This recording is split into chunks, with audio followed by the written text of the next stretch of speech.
Bom dia, irmãos. Dando sequência ao estudo dos profetas menores, hoje estaremos estudando a lição de número 7 da nossa revista, com o título Consequências do Pecado, com base em Amós, capítulos 4 a 6. Então desejo um domingo abençoado, com a plenitude do Senhor nas suas vidas. Vamos orar? Bendito e amado Deus, em nome de Jesus, ó Pai, nós te colocamos as nossas vidas nas tuas mãos nesse momento, Senhor, para sermos usados pelo Senhor. Capacita, Senhor, orienta, direciona, Senhor, as palavras que vão ser ditas nesse momento, Senhor, que possa haver entendimento em cada coração que estiver ouvindo. Pai, a começar no meu coração, que maravilhoso foi estudar essa lição. Aprendemos tantas coisas e podemos praticar na nossa vida. Que a vida, o sentido das nossas lições é somente esse, de crescimento, de entendimento da Tua Palavra, Senhor, e cumprir, ó Pai, aquilo que nós lemos, meditamos e possamos praticar na nossa vida. Que tenhamos uma vida maravilhosa na Tua presença. Unge, Senhor, os nossos corações, para que possamos falar da verdade, da maneira clara, que possamos todos entender e praticar. É o que eu te peço, entregando, Senhor, nas tuas mãos, e dizendo que as nossas famílias, ó Pai, a minha família é uma bênção, e queremos ser abençoadores também. Em nome de Jesus, te agradeço. Amém.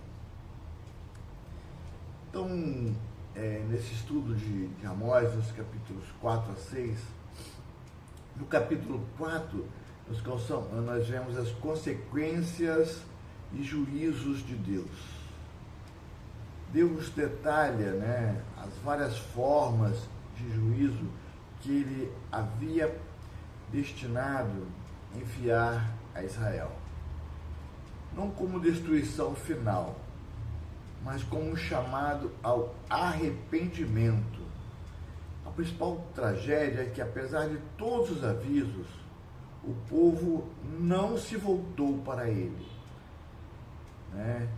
Isso aí nós vemos de Amós 4, 6, 8, 9, 10 e 11. Fala da fome e falta de pão, no verso 6. Deus lhe deu fome em todas as cidades, seca e falta de água, nos versos 7 e 8. Deus reteve a chuva em algumas cidades, forçando as pessoas a cambalear em busca de água sem sucesso. Pragas e perda das colheitas, no verso 9. Pragas, ferrugens, gafanhotos destruíram as vinhas, as figueiras e as oliveiras. Peste e guerra, no verso 10. Deus enviou peste e guerra, resultando na morte de jovens e na captura dos seus cavalos. No verso 11, ele deu uma destruição parcial. Cidades foram destruídas, como Sodoma e Gomorra, mas o povo foi poupado de uma destruição total, porém, ainda assim, não se arrependeu. A sessão, então, o estudo culmina com um aviso solene. Portanto, assim te farei, ó Israel. E porque isso te farei, prepara-te, ó Israel, para te encontrares com teu Deus. Amós 4, 12. No capítulo 5, nós vemos a lamentação e o último apelo. Amós profere uma lamentação sobre Israel, prevendo sua queda e exílio. Nos versos de 1 a 3, diz o seguinte: a nação é descrita como uma virgem que caiu e não tornará a levantar-se. Né? Amós 5, 2. A destruição militar seria avassaladora, resultando apenas 1/10 das tropas. Amós 5, 3. Nos versos 4 a 15, nós vemos um apelo, né? Em meio ao juízo, Deus oferece um caminho, o arrependimento sincero e a prática da justiça. Em Amós 5,4 nós lemos: busquem o Senhor, buscai o Senhor e viverei. Evite a religião vazia, não busquem os centros de culto idólatra e corrompidos, como o de Betel e Gilgal. Injustiça com o pecado principal, versos 7 e 10 a 13 também. O pecado social e moral era a raiz do problema: oprimir os pobres, receber suborno e desviar a justiça. E como consequência disso, perderão as casas luxuosas que construíram com o dinheiro da opressão. Amós 5:11. Deus rejeita as cerimônias religiosas e os sacrifícios vazios. A verdadeira adoração é a justiça praticada. Lá em Amós 5, 23 e 24, diz o seguinte: afastem-se de mim o som dos seus cânticos. Quero, porém, que corra o direito como um rio. Eles estavam praticando injustiça, então ele queria que o direito corresse como um rio e a justiça como um ribeiro perene. Amós 5, 23 e 24. Já no capítulo 6, nós podemos ver as consequências. O ai nesse capítulo é direcionado aos líderes e à elite que viviam em luxo e autoconfiança. Tudo isso eles estavam ignorando a ruína iminente do país. Aqueles que estavam à vontade em Sião, Samaria e Jerusalém, viviam em ostentação, comendo e bebendo o melhor, ungindo-se com óleos finos, mas não se entristecem com a ruína de José. Amós 6:6. Ou seja, não se importavam com o sofrimento e a opressão do seu próprio povo. A consequência direta desta vida de luxo, injustiça e arrogância é o exílio. Portanto, agora ireis em cativeiro, entre os primeiros os que serão levados. Amós 6:7. Essa é a consequência final e mais severa, a perda da pátria e a humilhação do cativeiro, marcando o fim na nação como eles conheciam. As consequências do pecado de Israel, conforme Amós 4 a 6, progridem de avisos disciplinares, né? Seca, fome, praga, guerra, para o juízo final inevitável, destruição nacional e cativeiro. A raiz do pecado era a injustiça social e a hipocrisia religiosa daquela época, onde a opressão dos pobres era ignorada em favor de cerimônias vazias. Deus deu muitas oportunidades de arrependimento, mas eles recusaram essas oportunidades. As oportunidades por meio dos juízos disciplinares, capítulo 4. Deus enviou diversos juízos com o propósito de corrigir, não de destruir. Cada juízo era uma oportunidade para o povo parar, refletir sobre a sua condição e voltar para Deus. Esses foram avisos progressivos, mas a resposta foi sempre a mesma. Oportunidade, falta de pão, fome. Verso 4, do capítulo 4, verso 6. Contudo, não vos convertestes a mim. Essa foi a resposta de Israel, como fracasso. falta a seca e falta de chuva, nos versos 7 e 8 do capítulo 4. E aí, mais uma vez, contudo, não vos convertestes a mim. Praga e ferrugem, no verso 9. Contudo, não vos convertestes a mim. Pestes e guerra, no verso 10 do capítulo 4. Contudo, não vos convertestes a mim. Destruição parcial, como aconteceu em Sodoma, Gomorra, e mesmo assim, eles não se converteram. Diz lá a resposta de Israel: contudo, não vos convertestes a mim, diz o Senhor. Isso tudo era um fracasso. A insistente recusa em arrepender-se, após todos esses avisos, levou ao anúncio de um juízo final e sem volta, como está no verso 12. E diz lá: prepara-te para que te encontrares com o teu Deus. A oportunidade de arrependimento deu lugar à necessidade de enfrentar a sentença. Oportunidade também por meio do chamado direto, capítulo 5. Mesmo após a constatação de que o povo havia perdido a maioria das oportunidades, como vimos agora no capítulo 4, Deus ainda oferece um último e claro caminho. Está em Amós 5,14. Buscai o Senhor e viverei. Amós 5,4. Buscai o bem e não o mal, para que vivais, e assim o Senhor, o Deus dos exércitos, estará convosco, como dizeis. 5,14.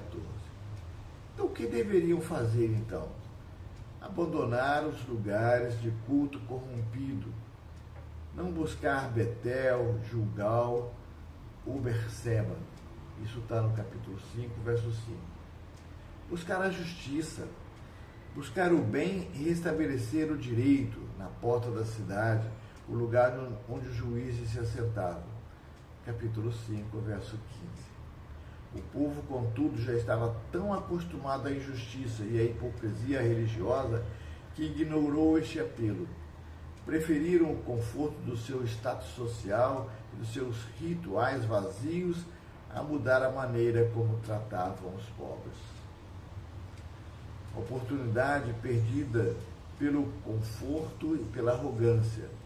Isso está lá no capítulo 6. O capítulo 6 mostra que a elite de Israel estava totalmente alheia à ruína iminente.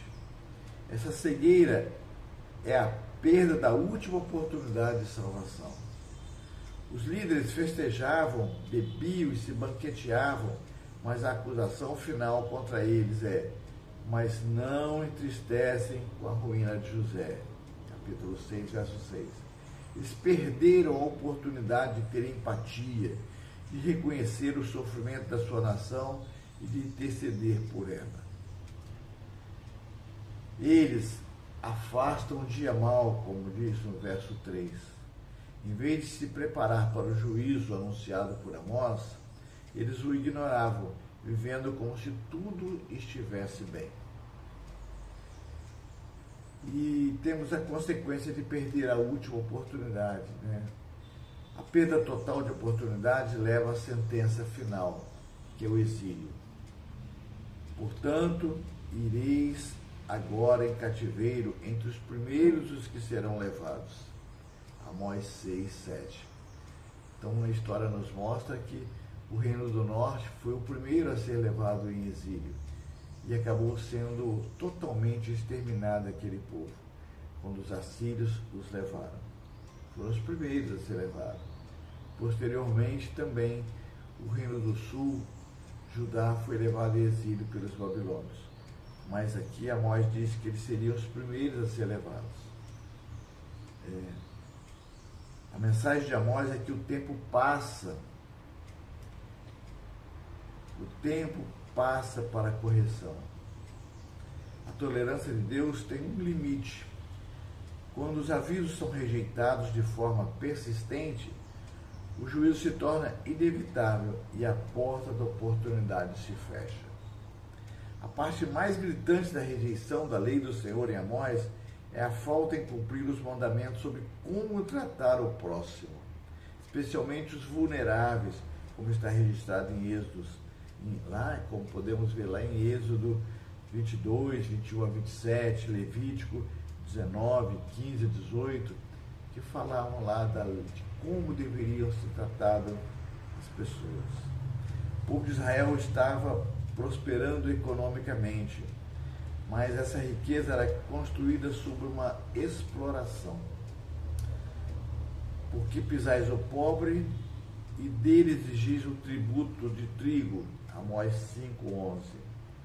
A lei ordenava que os credores não cobrassem juros dos pobres, Êxodo 22, 25, e que os ricos compartilhassem a colheita com os necessitados. Eles fizeram o oposto, usando a lei para legalizar a opressão. Os líderes e juízes, que deveriam ser os guardiões da lei de Deus, estavam ativamente subvertendo-a, invertendo tudo os valores. Eles tomavam o direito, tornam o direito em alosna, como está no verso 7 do capítulo 5. Isto é, transformam a justiça, né, em veneno, em amargura.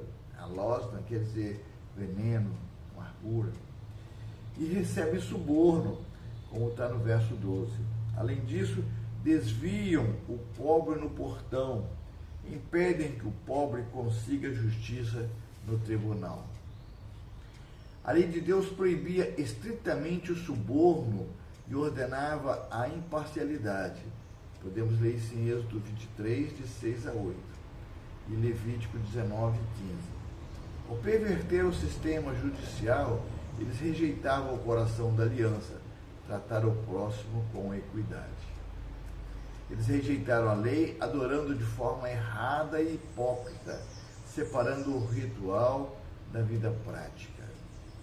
O povo pensava que por oferecer sacrifícios e realizar rituais, estava cumprindo a lei e, portanto, tinha o favor de Deus. Amós revela que Deus rejeita completamente essa adoração hipócrita. Continuavam oferecendo festas, oferta de manjares e sacrifícios, mas o coração deles estava longe de Deus. Eles rejeitam o propósito da lei cerimonial, que era um meio para a comunicação, para a comunhão com Deus Santo e um reflexo de obediência moral. O ritual sem retidão moral é uma ofensa a Deus. Diz lá em Amós 5, 21. Aborreço, desprezo as vossas festas e com os vossos ajuntamentos solenes não tenho prazer. Ainda que me ofereçais holocaustos, não me agradarei deles. Amós 5, 21 e 22. O profeta Amós resume a verdadeira essência da lei que Israel rejeitou. Quero, porém, que corra o direito como um rio e a justiça como um ribeiro perene. A rejeição da lei, então, não estava apenas em deixar de lado os mandamentos, mas em substituir a verdadeira justiça, o que Deus mais valorizava, por uma religiosidade superficial e conveniente. O Deus, a adoração sincera e o amor ao próximo, a justiça social, se eles estavam abandonando. Ao rejeitar o amor ao próximo, eles de fato rejeitaram a Deus, que lhes deu a lei, selando o seu destino. Aborreço, desprezo as festas e com os vossos ajuntamentos solenes não tenho prazer. Deus reitera isso para eles através de Amós, no capítulo 5, verso 21. Então, o abandono persistente da comunhão resulta em 2 juízos temíveis, juízos terríveis. A perda da presença de Deus, Amós 5, 27. O juízo mais severo é que Deus os tiraria da terra prometida. Portanto, os levarei cativos para além de Damasco, diz o Senhor, cujo nome é Deus dos exércitos. Amós 5, 27. Tiraria eles dali, para além de Damasco. para longe dali. O cativeiro é o resultado físico do abandono espiritual. Eles seriam levados para longe da terra que simbolizava a presença de Deus no meio do seu povo. O distanciamento físico reflete o direcionamento, o distanciamento do relacionamento com o seu Deus. E um outro juízo seria que a indiferença, a ruína. Amós 6, de 1 a 6, a elite de Israel havia abandonado a comunhão de tal forma que perderam a capacidade de se importar com o sofrimento do seu próprio povo. Não se entristecem com a ruína de José, isto é, eles não tinham mais compaixão, eles perderam o amor, a compaixão, que são fruto do Espírito. O abandono da comunhão gerou um egoísmo cruel e uma indiferença que selou o destino deles. Em Amós, abandonar a comunhão significa transformar Deus em um ídolo que aceita rituais vazios em troca da injustiça. Como eles rejeitaram a oportunidade de ter um relacionamento ético e sincero, restou apenas o juízo final. Em vez de confiar em Deus, Israel depositou sua confiança em seu poderio militar, em sua prosperidade econômica e em sua posição geográfica. Esse tipo de confiança era visto como um abandono direto da aliança, onde o Senhor deveria ser o único refúgio e força de Israel. Então, nós vemos aqui que em Amós 6, a ilusão da força, eles estavam iludidos com todo aquele padrão que eles tinham. O capítulo 6 é a denúncia mais clara contra a autoconfiança arrogante de Israel, que os levou a ignorar a profecia e a iminência do juízo. Em Amós 6:1, a confiança na sua posição. A condenação começa com aqueles que se sentiam seguros por causa da sua localização estratégica e dos seus status políticos. Ai dos que estão em Sião, Judá, e dos que confiam no monte de Samaria, Israel, que são os principais entre as principais nações e aos quais vem da casa de Israel. Amós 6:1 mostra isso. Eles confiavam em suas capitais, Sião e Samaria, como fortalezas inexpugnáveis, crendo que sua posição de proeminência entre as nações os protegeriam. Eles viam sua localização como um escudo, ignorando o verdadeiro escudo de Israel, que era Deus. Eles confiavam na prosperidade, no luxo. Amós 6, de 4 a 6. O luxo desenfreado, financiado pela opressão, dava-lhes uma falsa sensação de segurança e de invulnerabilidade. Vivendo em leitos de marfim, comendo os melhores cordeiros, cantando, bebendo vinhos em grandes taças e ungindo-se com óleos caros. Amós 6, de 4 a 6.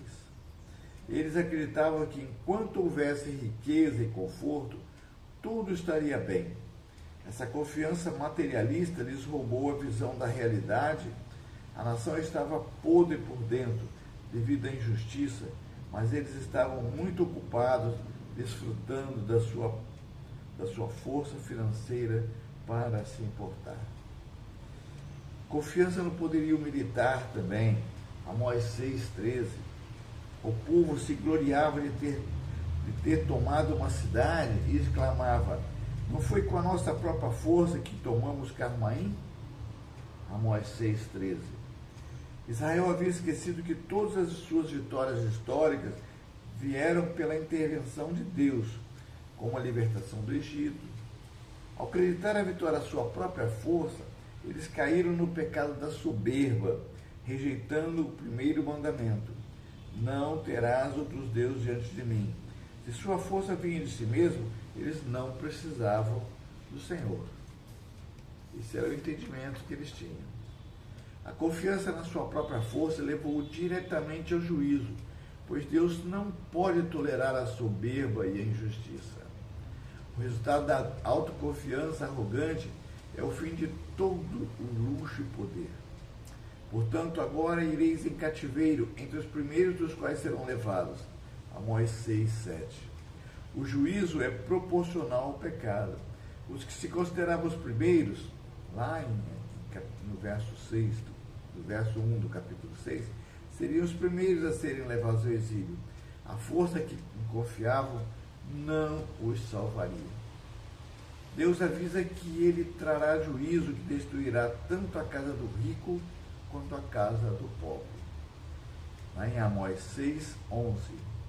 Pois eis que o Senhor ordena e ferirá a casa grande com rachadura e a casa pequena com fendas. Não importa quão sólidas fossem as fundações das suas casas luxuosas, construídas por sua força econômica, elas seriam destruídas. A força humana é transitória diante do poder de Deus. O livro de Amós ensina que confiar na própria força é um ato de rejeição à lei de Deus. A verdadeira força de Israel estava em sua aliança e sua obediência a Deus, não em carros, cavalos ou marfins. E para concluirmos sobre o estudo de Amós, especificamente nesses capítulos 4 a 6, as suas consequências do pecado, podemos sintetizar as lições principais em 3 pecados cruciais. A hipocrisia religiosa. A principal lição de Amós é a denúncia da hipocrisia religiosa. Israel acreditava que poderia manter a comunhão com Deus oferecendo sacrifícios e festas.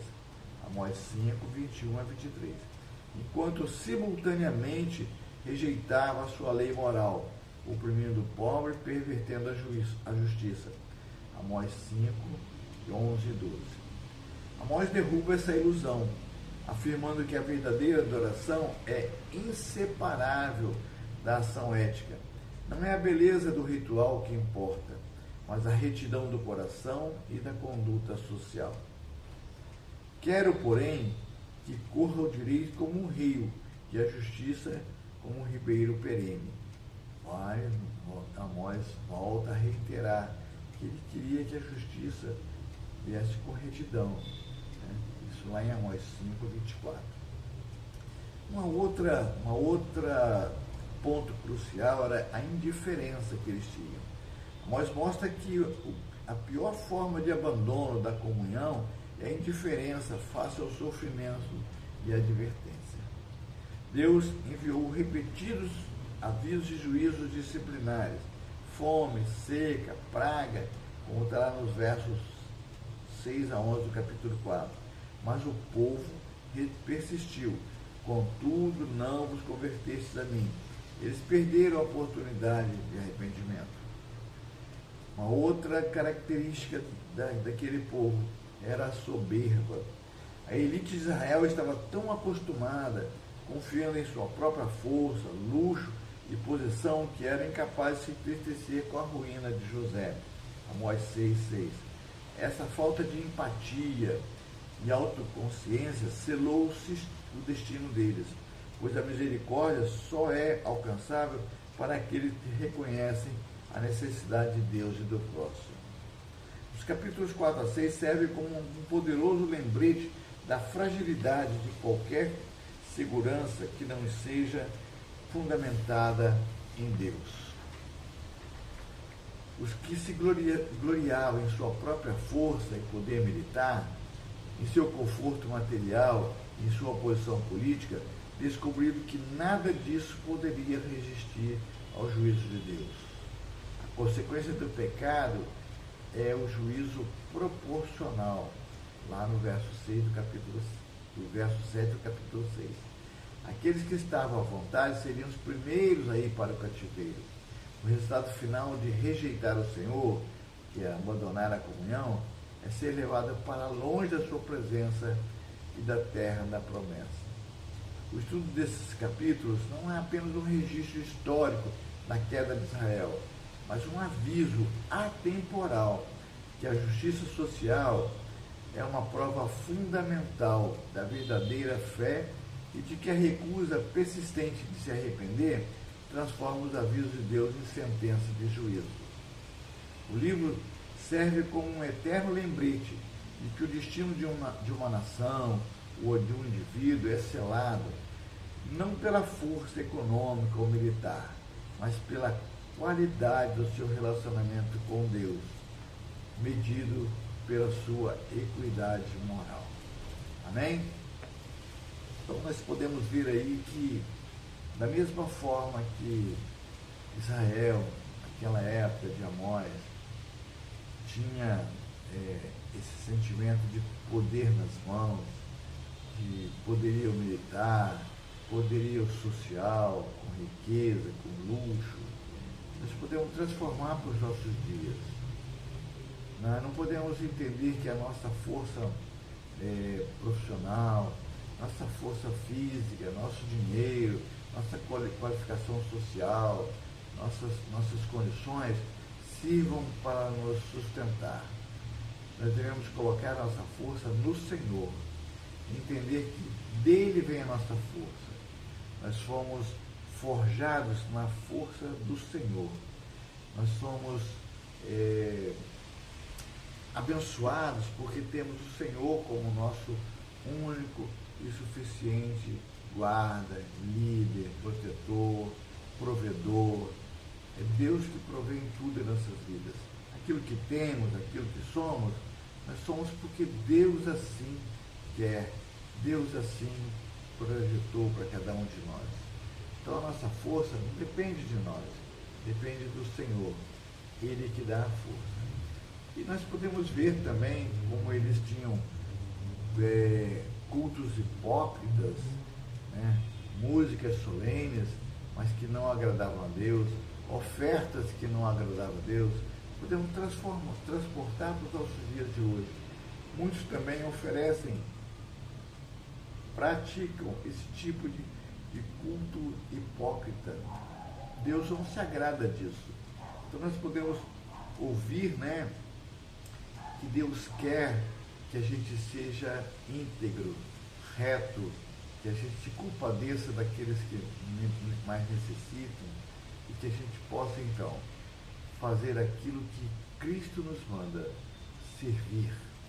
Nós viemos para servir e não para ser servido, como Cristo mesmo deu o exemplo.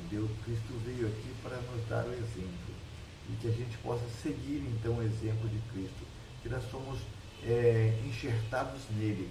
Nós somos ramos da videira verdadeira. E tudo aquilo que flui de Cristo deve fluir em nós. Então, que a gente possa entender tudo isso e praticar. É o que eu peço e agradeço ao Senhor nesse momento. Vamos orar mais uma vez? Deus, obrigado, Senhor, por essa porção da palavra lida, estudada.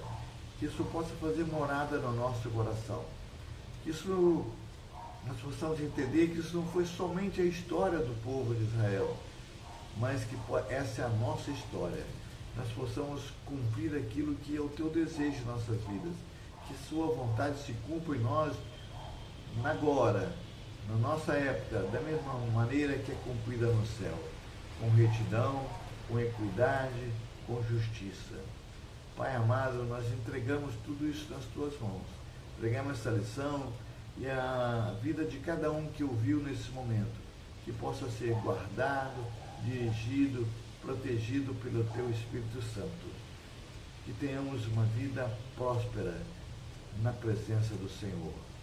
É o que eu te peço, te agradeço, em nome santo e poderoso de Jesus, aquele que vive e reina para todo sempre. Amém.